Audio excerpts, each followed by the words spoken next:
You've already learned a bit about incrementing and decrementing variables, but there's still more to know, and by the end of this variable you are going to be incrementing and decrementing like a pro.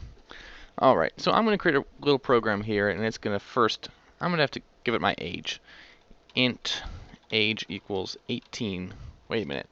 Actually, I'm not 18, I'm 19. So I need to increment that age variable, and I'm going to print it out when I increment it just to make sure that it works.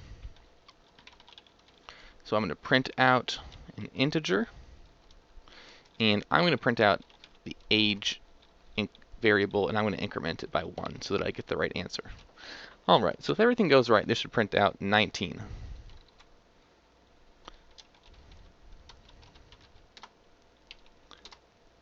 $18.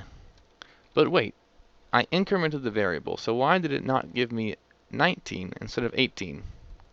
Okay, this is the truth about incrementing. When you increment a variable this way, variable plus plus, it is going to return the current value of age, which is 18, and then increment the variable.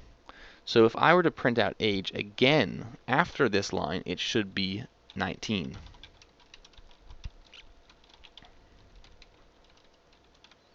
This should give us 19. And I'm going to add a space so that we can tell the difference between the numbers. There we go. Now it's 19. So when you have the plus plus after it, after the variable, it's going to return the value of this variable before it does the incrementing. And the same is true with decrementing.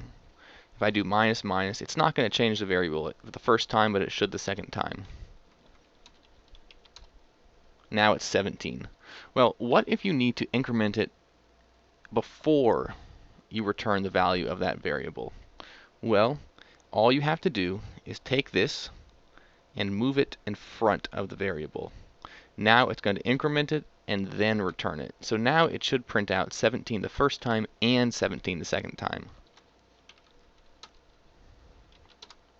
There we go. And the same is true with the plus plus.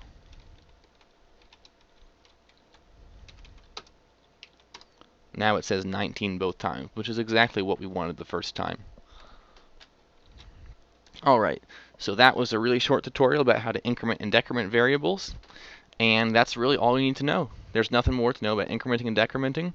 You can have the plus plus before or after, and if it's before, it performs the increment or decrement. Before it returns, if you have it after, it will return the current value before it changes it. And that's it for this tutorial.